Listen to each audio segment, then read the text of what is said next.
Alors là, honnêtement, je vais pas vous mentir. Alors, jeu de mythologie, Jurassic World c'est fait, Avengers c'est fait, le vlog c'est fait. J'ai aucune idée de ce que vous foutez là. J'avais rien de... Oh putain, si, oui, Deadpool.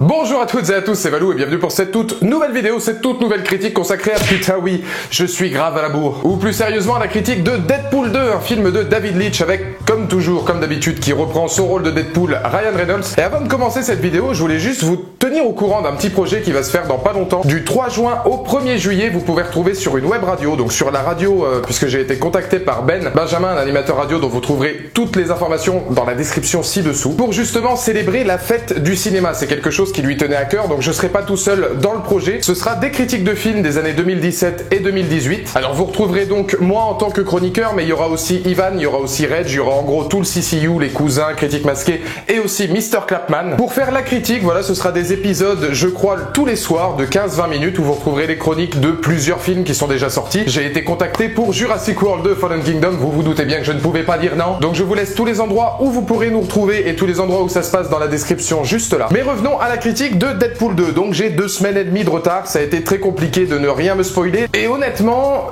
je me suis rendu compte d'un truc avec ce Deadpool 2, c'est que j'adorais le personnage, mais je pense moi, et je pense en règle générale qu'on a peut-être déjà, au bout du deuxième, fait le tour des films. Parce que j'avais beaucoup aimé le premier, mais en fait j'ai retrouvé un petit peu ce que j'avais vu dans le premier. Je trouvais que Deadpool, numéro 1, était un film trash édulcoré. C'est-à-dire qu'il y avait des passages très drôles, il y avait des passages très gore, mais qu'on restait encore un petit peu en surface de ce qu'on nous avait proposé, même dans la version non censurée. Je trouvais qu'il y avait vraiment ce côté, allez, on va pousser un petit peu le bouchon plus loin, mais on est dans la retenue parce que voilà, bon, on sait quand même qu'il nous faut un public, etc. On va pas aller jusqu'au bout des choses. Si on compare avec le premier, vraiment scène par scène, voilà, plan par plan, j'ai trouvé qu'il y avait des scènes à part entière qui étaient plus drôles, il y avait des scènes d'action qui étaient bien mieux ficelées que dans le premier, mais que globalement, le film en règle générale, quand je suis sorti de la séance, vraiment en me disant, tiens, sentiment particulier, j'ai eu l'impression de voir un film divertissant, mais j'avais pas la hype, j'avais pas ce côté, je suis allé voir un Deadpool, parce que Deadpool, justement, de tous les personnages Marvel, alors qu'on prenne les studios Marvel ou qu'on prenne justement tout l'univers X-Men, Deadpool reste un de mes personnages préférés. Je trouve que c'est celui qui a la plus grosse possibilité scénaristique, je trouve que c'est un de ceux qui a justement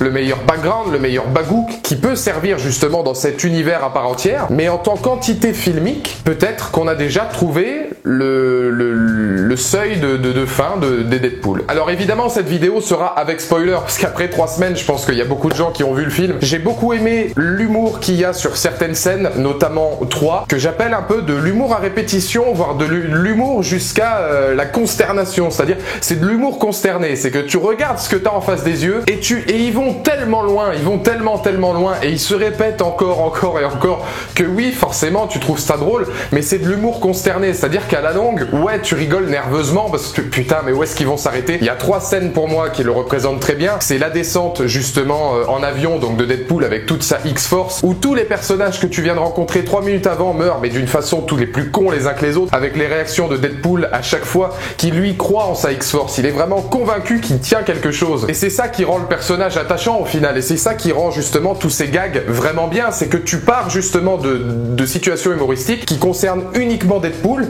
sur des personnages dont tu n'as pas idée au préalable, enfin même faire venir l'acteur Terry Crews pour un rôle aussi petit, c'est vraiment un pied de nez, c'est vraiment génial, et comme t'as aucun background et aucune empathie pour les autres, le fait de les voir mourir les uns après les autres, c'est pas grave, puisque c'est par Deadpool que tu vas avoir des émotions. Et c'est de l'humour consterné, c'est que lui aussi il est consterné de tout ce qui arrive en mode putain, je croyais que j'avais une équipe exceptionnelle et au final non, pas du tout. Et alors le final où justement on te tease un petit peu une vraie fausse mort de Deadpool qui dure encore et encore et il ne meurt jamais, et il y a une musique un petit peu langoureuse où il raconte n'importe quoi, il a le temps mais vraiment pendant 20 minutes de faire ses adieux à tout le monde. C'est de l'humour qui marche parce que ça tend vers vraiment l'excès du spectateur. C'est un film à l'excès. Et dans l'humour, dans l'action, etc., c'est encore une fois à l'excès comme pas possible, voire même dans l'utilisation des grossièretés, etc. Parfois c'est totalement gratuit. Ce qui peut expliquer aussi que celui-là a déjà trouvé ses limites, puisque clairement on est tellement dans la surenchère que ça ne prend pas forcément. Ça prend pas pourquoi? Parce qu'en termes de métrage, en termes vraiment de montage du film et en termes de plan, il y a énormément de situations comiques qui sont tout de suite contrebalancées par des situations dramatiques. Et le fait d'avoir des situations dramatiques qui ne prennent pas toujours, ça casse un petit peu le rythme. Donc on sent que c'est un film qui se cherche un petit peu, qui essaie de se trouver son identité, qui va reprendre ce qui faisait déjà le succès du premier, voire même parfois au gag près. Je veux dire, on avait un gag avec justement Deadpool qui a la main qui repousse, là ça va être avec ses jambes.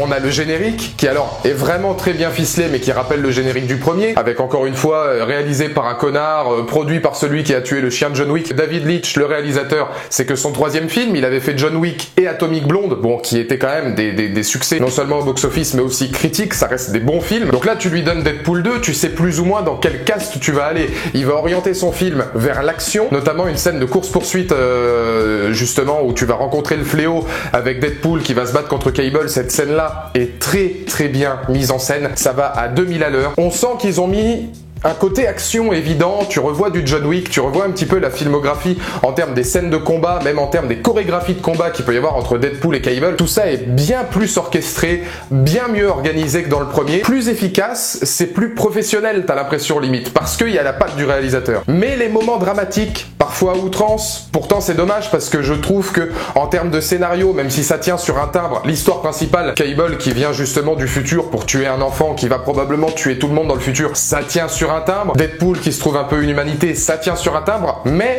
cette histoire-là, du fait qu'elle arrive qu'après une bonne demi-heure où tu as déjà Deadpool, voilà, t'as la continuité directe du premier avec sa nana, tout ce qui va arriver à sa nana, il y avait ce côté, on va pas te mettre tout de suite ce que tu veux, on va essayer de travailler un petit peu le personnage. Le problème c'est que le travail du personnage et le travail de Deadpool, autant le personnage est excellent, autant derrière tu sens que c'est un peu réchauffé et tu sens qu'il y a beaucoup de dramaturgie, il y a beaucoup de choses qui sont pas forcément nécessaires, ou du moins si elles le sont, elles sont mal mises en place dans la chronologie du film. Et puis alors il y a un truc, mais là je vais vous demander, parce que j'ai vraiment pas la prétention de m'y connaître suffisamment, mais je voulais en parler avec vous. Le quatrième mur, voilà, briser le quatrième mur. C'était quelque chose dans Deadpool 1, je trouve, qui était très bon. Là on en fait, pour moi, un peu trop, et ça a même tendance parfois à me perdre un petit peu.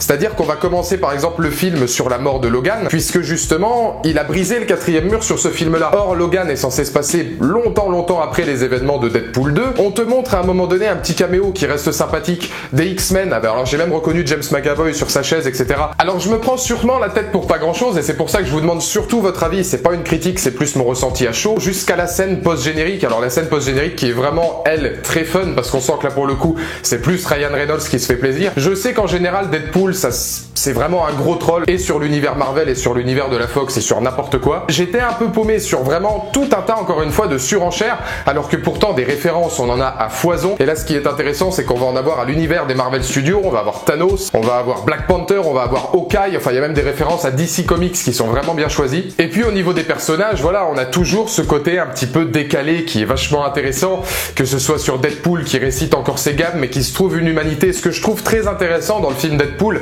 c'est que même son costume, comme le premier mais peut-être encore plus, peut te parler. C'est, tu vois les réactions, tu vois les émotions du visage de Ryan Reynolds ou de n'importe qui est derrière le costume, au moment même où le costume a ces genres de mimiques. Et ils ont réussi à faire des mimiques et des rictus justement au masque de Deadpool qui te font ressortir vraiment le personnage et ça c'est super bien trouvé. C'était déjà présent évidemment dans le premier Deadpool. Et le reste du casting est bien choisi puisque même en ce qui concerne le rôle de Cable, je trouve que Josh Brolin c'est une trop grosse pioche selon ce qu'on en fait du personnage de Cable dans le film. C'est-à-dire que l'acteur il imite trop bon et il dégage trop de charisme pour un rôle qui est finalement très moindre dans le film. J'ai beaucoup aimé le personnage de Domino aussi, donc tout ça c'est vraiment bien choisi, mais il m'a manqué cette hype. À la fin, je suis vraiment sorti en mode, bon, j'ai vu un film qui était divertissant, moins bon que le premier, qui ne transmet pas grand-chose au final, et c'est vraiment dommage parce que je pense que le personnage mérite de continuer son aventure. D'ailleurs, Ryan Reynolds est chaud pour un crossover avec les Gardiens de la Galaxie. Alors dans le film, on utilise Escape, Pina Colada Song, qui était une musique présente dans les premiers Gardiens.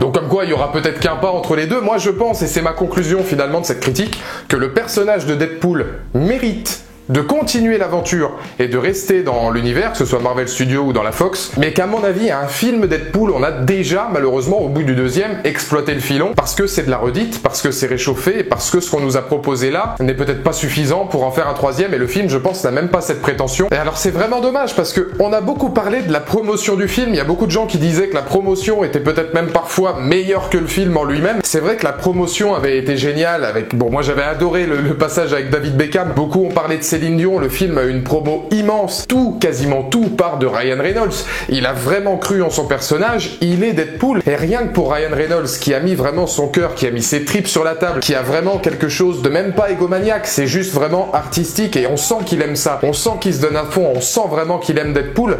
J'espère retrouver Deadpool, ne serait-ce que pour Ryan Reynolds, qui vraiment livre une partition, moi que je trouve très intéressante, et Dieu sait que cet acteur revenait pourtant de loin, puisqu'à la fin, on n'a vraiment aucune piste qui pourrait justement te donner un troisième opus. Donc dans les commentaires ci-dessous, n'hésitez pas à me donner votre point de vue, n'hésitez pas à aller le voir si c'est pas déjà fait, mais je pense que vous étiez nombreux à me demander ma critique, donc vous étiez déjà nombreux à l'avoir vu. J'attends maintenant vos retours pour savoir ce que vous en avez pensé, et d'ici là, on se retrouve pour une prochaine vidéo.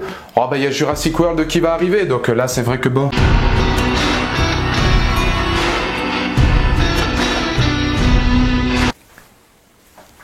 Vous êtes encore là? Ah d'accord, j'ai compris, pas de problème. Non mais parce que je fais une critique sur un Marvel, forcément t'attends une set post-générique. Oui non mais je vais vous donner un petit truc, allez voilà, c'est bon, vous avez pas attendu pour rien. Ma prochaine critique ne contiendra aucun featuring avec Reg le gorilla. Vous voyez qui c'est, hein? Critique, barbu, lunettes, gorille, oui, jusque là c'est bon. Tu peux y aller maintenant, tu peux rentrer, couper l'ordi, je sais pas, sortir, voir le monde, avoir du sexe.